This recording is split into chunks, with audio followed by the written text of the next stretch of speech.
अस्सलाम वालेकुम। हम खाका पढ़ रहे हैं जो मौलाना अल्ताफ़ हुसैन हाली के मुतलिक है, जो मौलवी अब्दुल हक ने लिखा है।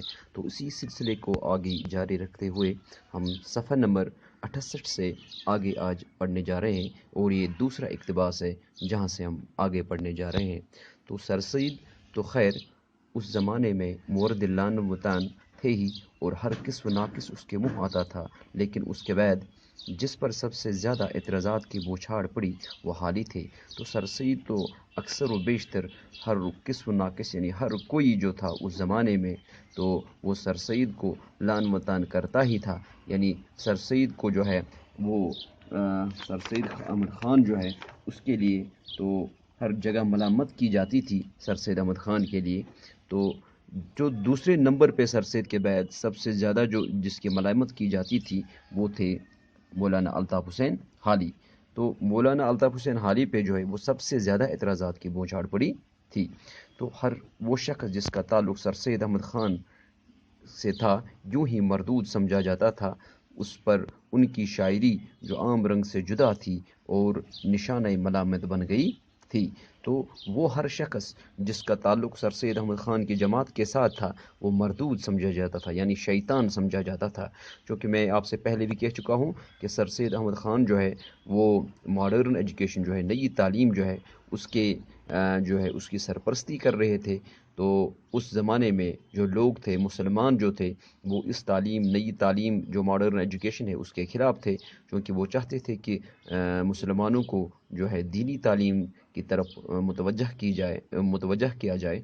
तो इस बात पर जो सर सैयद अहमद ख़ान उन्होंने तहरीक चलाई कि नहीं, मुसलमान जो है उनको दीनी तालीम के अलावा जो है ये साइंसी तालीम भी होनी चाहिए और मॉडर्न एजुकेशन भी होनी चाहिए। तो इसी लिहाज से सर सैयद अहमद को अब शैतान समझा जाता था, और जो इसकी जमात में से जो कोई भी इसकी जमात से मुंसलिक होता था उसको भी मरदूद समझा जाता था, यानी शैतान समझा जाता था। तो इसी तरह से जो मौलाना अल्ताफ़ हुसैन हाली है वो भी इसकी जमात में थे। तो उनकी जो शायरी थी वो भी जुदागाना थी, वो भी निशान मलामत बन गई, यानी वो भी तनकीद का निशाना बन गई। और मुक़द्दमा शार व शायरी जो मौलाना अल्ताफ़ हुसैन हाली है उन्होंने लिखी है, तो उसने काफ़ी खासी आग लगा दी थी पूरे मुसलमानों जो है मुसलमानों के दिलों में। क्योंकि मुसलमानों के लिए ये जो मुक़द्दमा शार व शायरी है ये बेदार करने का एक जो था ज़रिया था। तो इस लिहाज से मुसलमान जो थे इसको नहीं मानते थे, इनकी मौलाना अल्ताफ़ हुसैन शायरी की काफ़ी ज़्यादा तनकीद करते थे। अहले लखनऊ इस मामले में छुई मुई से कम न थे। तो अहले लखनऊ जो थे वो भी पीछे रहने वाले नहीं थे, वो सबसे जो है उन्होंने ज़्यादा तनकीद का निशाना बनाया मौलाना अल्ताफ़ हुसैन हाली को। वो मामूली सी तनकीद के भी रवादार नहीं होते थे। तो अगर मौलाना अल्ताफ़ हुसैन हाली ने अपनी शार व शायरी में लोगों को समझाने की कोशिश की, लेकिन जो अहले लखनऊ के लोग हैं तो वो तनकीद, ज़रा सी भी तनकीद सह नहीं कर पाते थे। तो उन्हें ये वहम हो गया था कि ये सारी कार्रवाई उन्हीं की मुखालफत में की गई है। तो लखनऊ के जो लोग हैं तो वो समझते थे कि शायद ये जो पूरी कार्रवाई है, ये जो शायरी शार मुक़द्दमा शार व शायरी है, ये मौलाना अल्ताफ़ हुसैन हाली ने शायद लखनऊ वालों की ही तनकीद के लिए लिखा है। फिर क्या था, हर तरफ से नुक्ताचीनी और तन व तारीज़ की सदा आने लगी। तो बस इतना ही समझना था कि हर तरफ से जो है नुक्ताचीनी हुई, किसकी? मौलाना अल्ताफ़ हुसैन हाली के शायरी की, और मौलाना अल्ताफ़ हुसैन हाली की शख्सियत की, और तन व तारीज़ की सदा आने लगी, यानी इनको अब जो है तनकीद का निशाना बनाया गया। ओद पंज में एक तवील सिलसिला मज़ामीन मुक़द्दमा के ख़िलाफ़ मुद्दत तक निकलता रहा। ओद पंच एक अखबार है, तो उसमें से एक तवील जो है लंबे अरसे तक एक मज़ामीन का सिलसिला निकलता रहा। जो मुक़द्दमा जो है ये लिखा था मौलाना अल्ताफ़ हुसैन हाली की जमात में से, ये यही लिखते थे। तो इन्होंने जो है इस मुक़दमे के ख़िलाफ़ जो है ओवध पंज में काफ़ी मज़ामीन इन्होंने इस मुक़दमे के ख़िलाफ़ निकाले। जो दूसरे जो तनकीद निगार थे लखनऊ के, तो ये इस मुक़दमे के ख़िलाफ़ उन्होंने इस अखबार में काफ़ी मज़ामीन निकाले जो अदबी तनकीद का अजीब व गरीब नमूना था। यानी कि जो अदबी तनकीद का अजीब व गरीब नमूना था। कैसा नमूना था ये? इसमें क्या होता था? वो सिर्फ़ बेतके और मुहम्मिल एतराज़ात ही का मजमुआ न था, बल्कि फ़कड़ और फुबदियों तक नौबत पहुँच गई थी। तो इस ओवद पंज में जो लोग लिखते थे वो सर सैयद अहमद ख़ान की जमात के खिलाफ लिखते थे, तो वो एतराज़ ही अपना नहीं जताते थे, बल्कि उन्होंने काफ़ी ज़्यादा नोक झोंक जो इस ओवद पंज में इन मज़ामीन में थी, काफ़ी ज़्यादा नोक झोंक हुआ करती थी, और वो काफ़ी ज़्यादा जो है हकारत की नज़र से, यानी जिसको हम कहते हैं कि फ़कड़ और फुबदियों का मतलब है यहाँ पे तनकीद और हकारत की नज़र से इन मौलाना अल्ताफ़ हुसैन हाली को देखते थे, और अक्सर व बेशतर नोक झोंक इस अखबार में होती थी, और जिसको हम इन बलफाज दीगर ये कहेंगे कि इन मज़ामीन के ज़रिए मौलाना अल्ताफ़ हुसैन हाली की इंसल्ट भी की जाती थी। जैसे आप यहाँ पे देख सकते हैं, अब तर हमारे हमलों से हाली का हाल है, मैदान पानीपत की तरह पाईमाल है। यानी कि ये जो हम हमले कर रहे हैं, हमले ऐसे नहीं किए जाते थे, अखबार के ज़रिए करते थे, वो पर्सनली जो होते थे, एक शख्स की शख्सियत पर वो हमले होते थे। तो मैदानी पानीपत की तरह पाईमाल है, यानी मौलाना अल्ताफ़ हुसैन हाली की तरफ से इसका कोई जवाब नहीं है। वो तो जैसे आपने सुना होगा, पानीपत की जंग जो है, उसी तरह से जो मैदान है पानीपत का, उसमें वो जंग हुई थी, तो उसी तरह से वो बिल्कुल लाचार है, पायमाल है। कौन? मौलाना अल्ताफ़ हुसैन हाली, यानी वो हमारे हमलों का जवाब नहीं दे पा रहे हैं। तो ऐसी ऐसी बातें आती थी, यानी ऐसी ऐसी जो हकारतें की जाती थी मौलाना अल्ताफ़ हुसैन हाली को। तो इससे समझ लीजिए कि इस अनवान के तहत क्या कुछ खुराफात नब की गई हो। मौलाना ये सब कुछ सहते रहे, लेकिन कभी एक लफ्ज़ ज़ुबान से नहीं निकाला। तो मौलाना अल्ताफ़ हुसैन हाली जानते थे, तो ऐसे ही मुख्तलिफ़ किस्म की जो है हकारतें की गई, लेकिन मौलाना अल्ताफ़ हुसैन हाली ने कभी उनको अपनी तरफ से जवाब न दिया। क्या पूछते हो क्यों कर सब नुक्तची हुए चुप, सब कुछ कहा उन्होंने पर हमने दम न मारा। तो उन्होंने अपनी शायरी में लिखा है मौलाना अल्ताफ़ हुसैन हाली ने कि क्या पूछते हो क्यों कर सब नुक्तची हुए हैं चुप, जो मुझे नुक्तचीनी करने वाले थे, जो मुझे तनकीद करने वाले थे, अब वो क्यों चुप हुए? आप मुझे इनके बारे में क्या पूछते हो कि वो क्यों कर चुप हुए, कि कैसे चुप हुए? सब कुछ कहा उन्होंने जो कुछ उनको कहना था वो उन्होंने कह दिया, पर हमने दम न मारा, लेकिन हमने हिम्मत नहीं हारी। हम अपना जो मिशन था हम उसको आगे चलाते गए, तो हमने कभी हिम्मत न हारी। ये लिखते हैं मौलाना अल्ताफ़ हुसैन हाली अपनी शायरी में। लेकिन एक वक़्त आया कि नुक्ताचीनों की ज़ुबानें बंद हो गई, और वही लोग जो उन्हें शायर तक नहीं समझते थे उनकी तक़लीद करने लगे। और एक वक़्त ऐसा भी आया मौलाना अल्ताफ़ हुसैन हाली के ज़माने में कि वो नुक्ताचीन, वो तनकीद करने वाले जो मौलाना अल्ताफ़ हुसैन हाली को शायर तक नहीं समझते थे, वो अब उनकी तक़लीद करने लगे। वही लोग जो कल तक उनकी रुसवाई के पीछे लगे हुए थे, वही लोग जो है उनकी तक़लीद करने लगे, उनकी तायीद करने लगे। गुल तो बहुत यारों ने मचाया, पर गए अक्सर मान हमें। ये मौलाना अल्ताफ़ हुसैन हाली कहते हैं। गुल का मतलब है शोर, यानी कि हमारे जो यार है, यार का मतलब है यहाँ पे अक्सर जो लोग थे उन्होंने तो काफ़ी शोर मचाया, पर गए अक्सर मान हमें। यानी शोर किस लिए मचाया? शोर इसलिए, जो मॉडर्न एजुकेशन के हामी थे, तो इस बात पर उन्होंने उनके खिलाफ जो है काफ़ी ज़्यादा गुस्सा किया, तो काफ़ी ज़्यादा शोर मचाया, पर गए अक्सर मान हमें, लेकिन आखिर में उनकी हार हुई। आखिर में उन्होंने मान लिया कि नई तालीम जो है इसकी भी बहुत ज़रूरत है। मुखालिफत सहने का उनमें अजीब व गरीब मादा था। मौलाना अल्ताफ़ हुसैन हाली जो थे वो अपने आप की तनकीद जो है काफ़ी ज़्यादा, उसमें जो है मादा जो है वो सहने का जो जज्बा था या सहने की जो आदत थी वो काफ़ी ज़्यादा थी मौलाना अल्ताफ़ हुसैन हाली में। कैसा ही इख्तिलाफ हो, वो सब्र के साथ सहते रहते थे। कोई क्या कहता, कोई कुछ भी कह सकता था, लेकिन उनकी जो शख्सियत है वो बिल्कुल, जो उनकी शख्सियत है वो अलग थी, वो अजीब व गरीब थी कि वो कभी भी जो है वो जो कभी भी अपनी नाराज़गी से उसका जवाब नहीं देते, बल्कि अक्सर बातों को सहम कर रह जाते, अपने दिल के अंदर ही रखते, जवाब देते थे। कभी सहते रहते थे, जवाब देते थे, लेकिन हुज्जत नहीं करते। हाँ, जवाब तो देते थे, लेकिन अपनी तनकीद का इनकार भी नहीं करते। बाज़ औक़ात नामाकूल का मतलब है नाशाइस्ता बात और कट हुज्जती पर गुस्सा आता।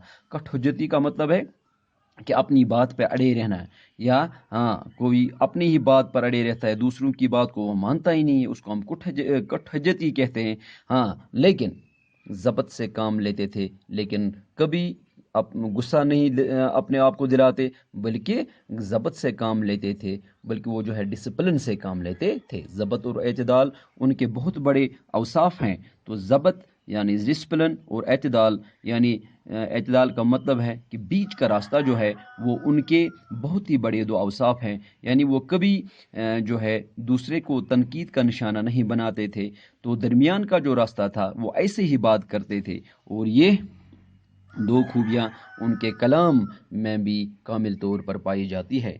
तो ये दोनों खूबियाँ हैं, ज़ब्त और एतदाल, ये दोनों खूबियाँ जो है उनके कलाम में भी पाई जाती है। ये अदीब का बड़ा कमाल है।